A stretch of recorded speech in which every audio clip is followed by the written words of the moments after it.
Reconnue pour son hospitalité légendaire, Brazzaville, capitale politique du Congo, a encore vibré en ce début du mois de juin 2022 au rythme des arrivées successives, non pas des chefs d'État africains, mais plutôt de leurs épouses, réunies au sein de l'OPDAD, l'Organisation des Premières Dames d'Afrique pour le développement. À leur arrivée à l'aéroport international de Maya-Maya, les Premières Dames venues prendre part à la 26e Assemblée générale de leur organisation ont été accueillies chaleureusement par leur consoeur du Congo-Brazzaville, Madame Antoinette Sassou Nguesso, présidente sortante de l'OPDAD.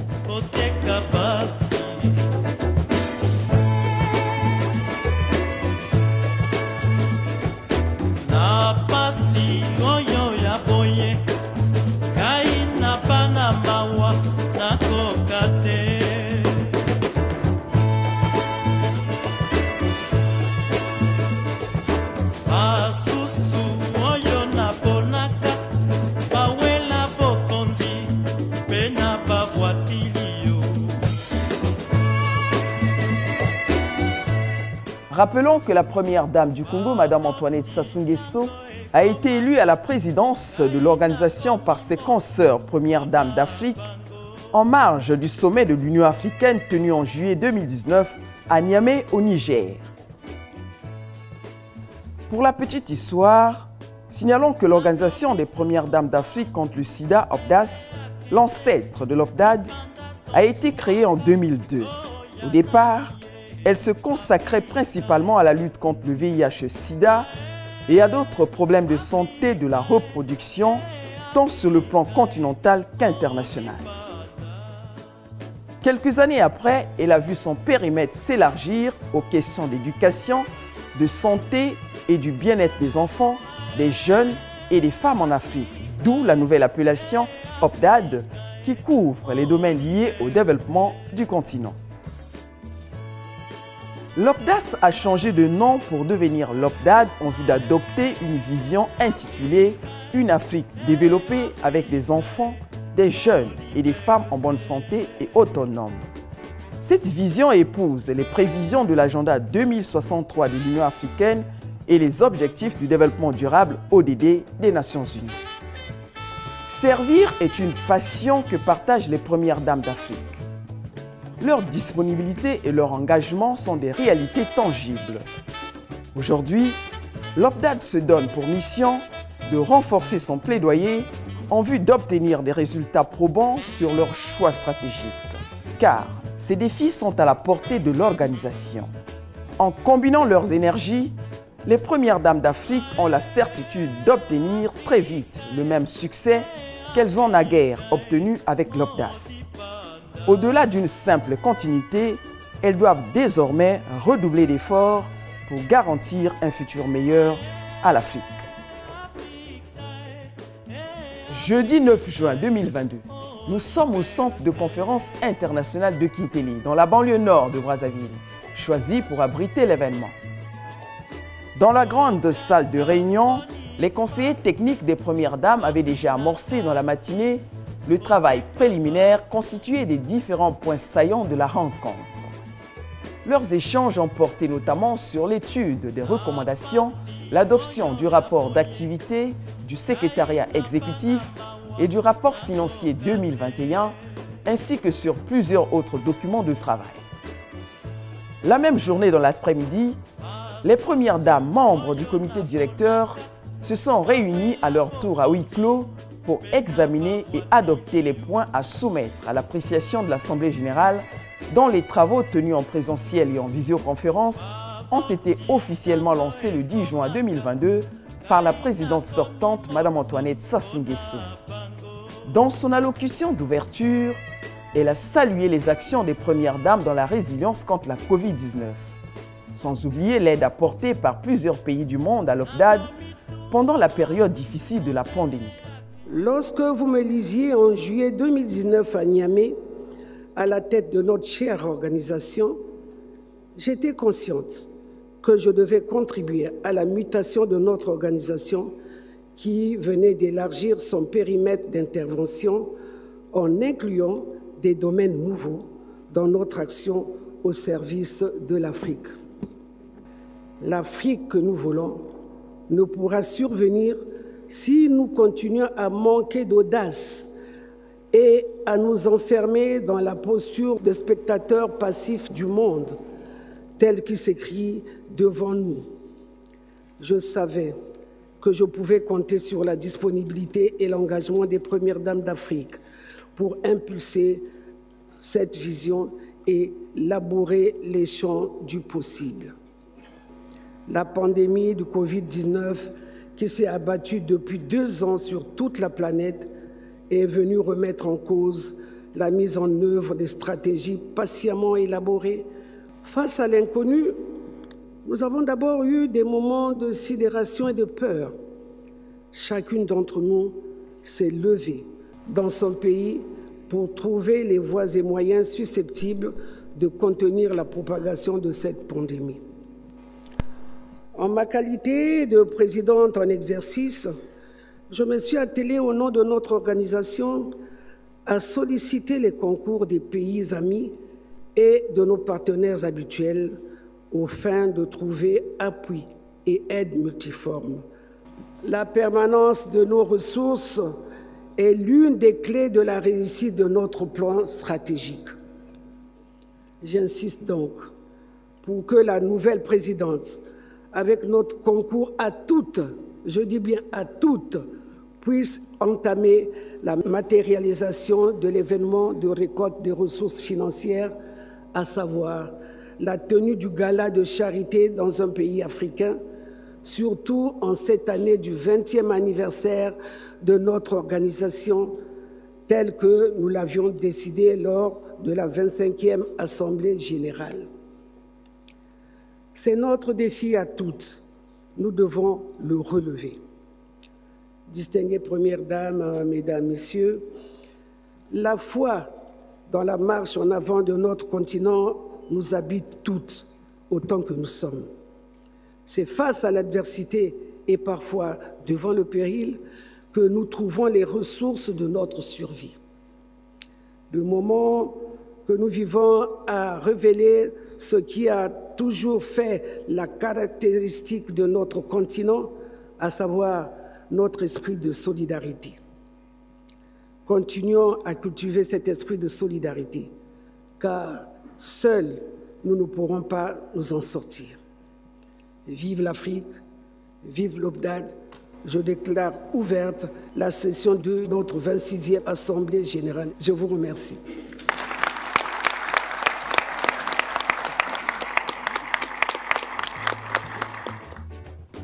Au total, 11 premières dames ont pris part à cette rencontre marquée par l'élection de la nouvelle présidente de l'OPDAD, qui n'est autre que Mme Monica Gingos, première dame de la Namibie, et de la vice-présidente Mme Denise Nyakeru Tshisekedi de la République démocratique du Congo pour un mandat de 2 ans.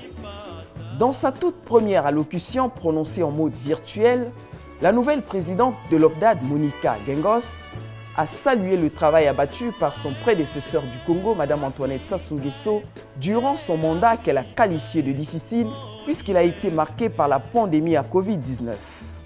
En outre, elle a rassuré que l'OPDAD poursuit son plaidoyer sur des questions importantes liées au développement de l'Afrique, particulièrement la situation des femmes et des enfants. J'aimerais remercier Mme Sassou Nguesso pour toute l'hospitalité qui ont été étendue à mes sœurs au niveau du Congo. OFLAD va continuer de faire le plaidoyer pour les questions que nous croyons être importante pour le développement de l'Afrique, particulièrement la situation des femmes et des hommes. Nous savons que les premières dames arrivent et elles partent, mais l'OFLAD va demeurer. Nous allons donc apporter toujours l'assistance aux personnes les plus vulnérables. Nous allons donc former une équipe et je rassure toutes mes sœurs, les premières dames et toutes les parties prenantes. Nous allons donc nous engager ensemble. Placée sur le thème 20 ans au service des plus vulnérables d'Afrique, l'Assemblée générale élective de l'OPDAD a été également une occasion de célébrer le 20e anniversaire de cette organisation et de passer en revue les réalisations en faveur des populations durant les 2 décennies. Dans leurs interventions, Les premières dames ont rappelé les actions menées dans leurs pays respectifs à travers des associations créées dans le but de venir en aide aux plus vulnérables. Leur plus grande satisfaction est de savoir que chaque action qu'elles engagent pour le développement des communautés contribue à rendre l'Afrique plus belle. À l'issue de la rencontre, les premières dames se sont engagées à consolider leur leadership sociétal afin que les questions qui conditionnent la construction de l'Afrique ne demeurent pas au stade de slogans creux. Nos échanges de ce jour nous donnent l'occasion de partager nos expériences sur les bonnes pratiques et d'apprécier les actions menées par chacune d'entre nous en faveur des plus vulnérables.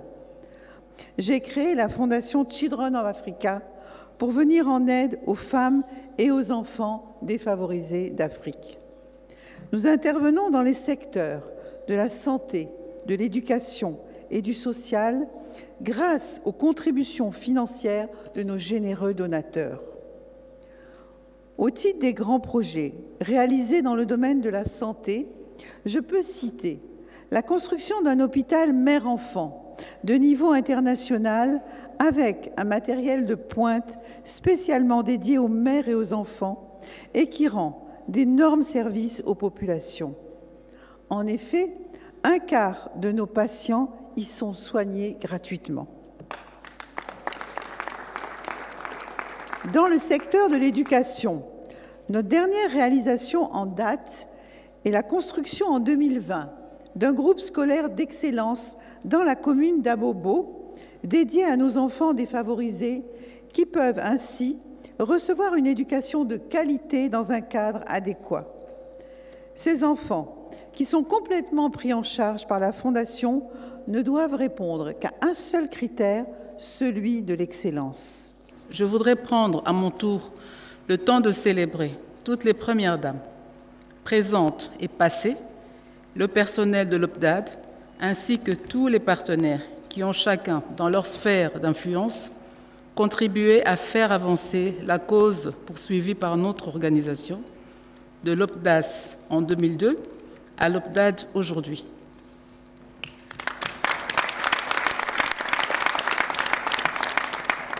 La symbolique est aussi grande que la présidence de notre sœur, la première dame de la République du Congo, Madame Antoinette Sassou Nguesso, coïncide avec les 20 ans de notre organisation dont la première présidente n'est autre que sa fille, Edith Lucie Bongo, de mémoire.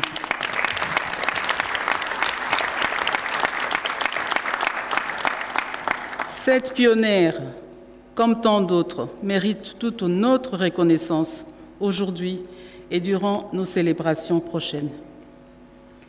C'est dans cet élan de continuité, avec beaucoup d'humilité et de pragmatisme, que j'apporte également ma pierre à l'édification d'une Afrique développée avec des enfants, des jeunes et des femmes en bonne santé et autonomisées. Le Niger fait face à des défis structurels dont les plus importants sont liés à la crise sécuritaire dans l'espace sahélo-saharien, aux effets des changements climatiques et à la pression démographique qui amplifie les besoins en services sociaux de base, éducation, santé, nutrition, emploi, etc.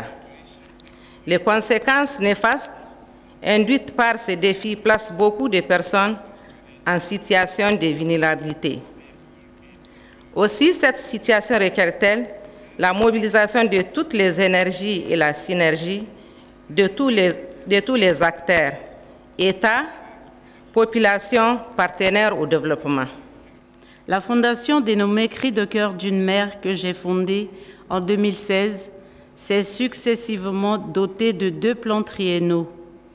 Un premier pour la période 2017-2019 et le second pour la période 2020-2022 qui a été élaboré conformément aux orientations du dernier plan stratégique de l'OPDAD. Les principaux axes stratégiques qui ont sous-tendu la mise en œuvre de ces plans sont le renforcement du partenariat, le plaidoyer, la mobilisation des ressources, la communication. Malgré les contraintes financières qui ne nous ont pas permis de réaliser toutes les activités planifiées, des activités à haut impact mises en œuvre par la Fondation en collaboration avec le gouvernement et les partenaires internationaux sont les suivantes. L'autonomisation d'une soixantaine de femmes infertiles victimes de stigmatisation et de discrimination en collaboration avec le Bureau international du travail et la Fondation Merck. Un plan d'extension des actions en faveur des autres femmes infertiles du pays victimes de stigmatisation sera mis en œuvre à travers une cartographie qui est en cours de réalisation en partenariat avec le ministère de la Promotion du genre, de la famille et de la protection de l'enfant. Suivant la vision, une Afrique en général et le Burundi en particulier développée, avec des enfants, des jeunes et des femmes en bonne santé et autonomisées.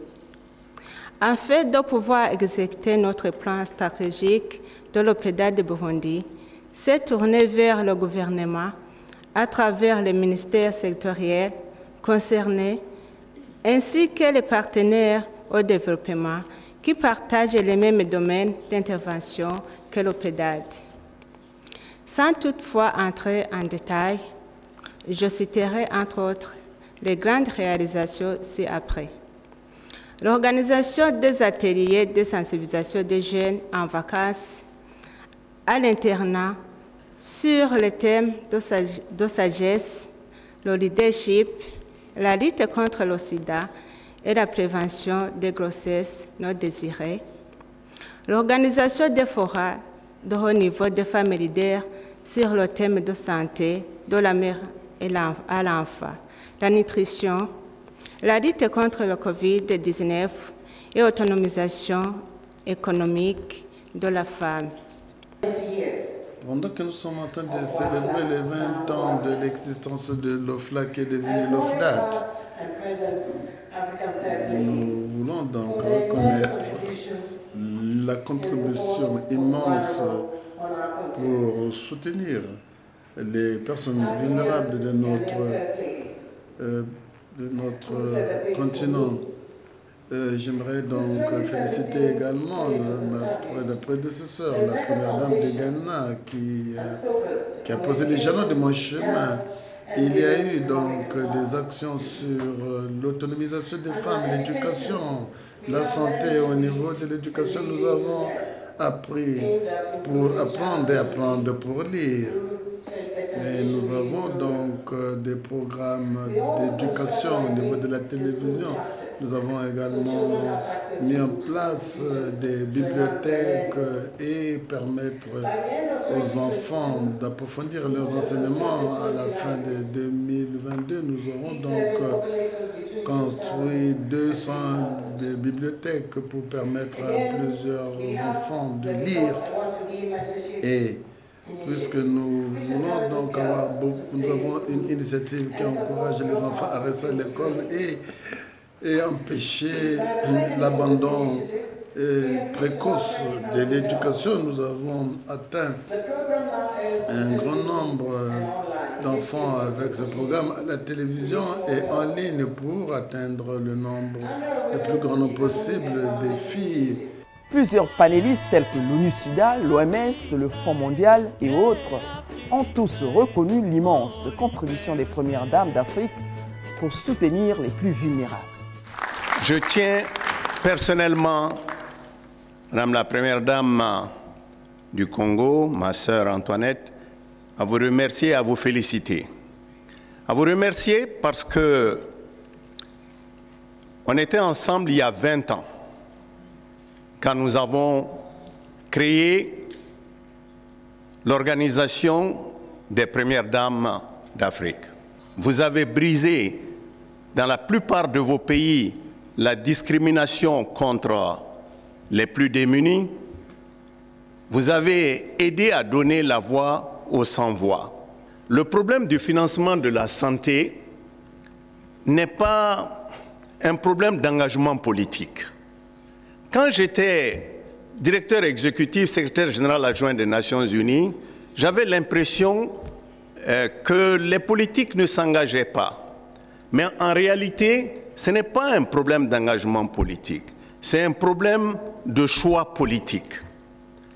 Il y a dans la plupart des pays, et moi quand j'étais ministre, je me suis rendu compte que mobiliser des ressources et faire augmenter la part du budget de la santé était plutôt un défi politique. Ce n'était pas un défi technique. Il y a des arbitrages énormes qui se font. J'aimerais donc vous féliciter au nom de l'OMS pour votre leadership. Vous avez donc vu les cœurs des mères et des enfants et des jeunes hommes. Merci pour donc ce travail au service des personnes sur le terrain. Mais malgré certaines avancées importantes, le financement en faveur de la santé demeure un défi. C'est une grande préoccupation de constater que l'investissement en matière de santé est un peu stagnante. Excellences, Mesdames les Premières Dames, distingués invités. En août 2019, alors que j'étais ministre de la Coopération internationale représentant mon pays, j'ai eu l'occasion de participer à un événement parallèle de haut niveau des Premières Dames africaines sur la violence basée sur le genre, organisée en marge de la TICAD 7 à Yokohama au Japon. J'ai été tellement émue par votre déclaration commune. Vous vous êtes engagés personnellement. Vous ne vous contentez pas seulement d'identifier les défis, mais vous trouvez des solutions innovantes. Et nous vous en sommes éternellement reconnaissants. Signalons que l'Assemblée générale de l'OPDAD s'est tenue en présence également des femmes ministres du Congo, des diplomates, des partenaires au développement, de la Commission de l'Union africaine et de plusieurs autres invités de marque. Avant de regagner leurs pays respectifs au terme de 2 jours de travaux, les épouses des chefs d'État ont été reçues par le président de la République, Denis Sassou Nguesso. À chacune d'elles, le chef de l'État congolais a témoigné la fraternité de son peuple. Les premières dames, à leur tour, lui ont fait part des conclusions de la 26e Assemblée générale de l'OPDAD, dont le point culminant a été l'élection des membres du nouveau comité directeur, de la présidente et de la vice-présidente pour les années 2022-2024.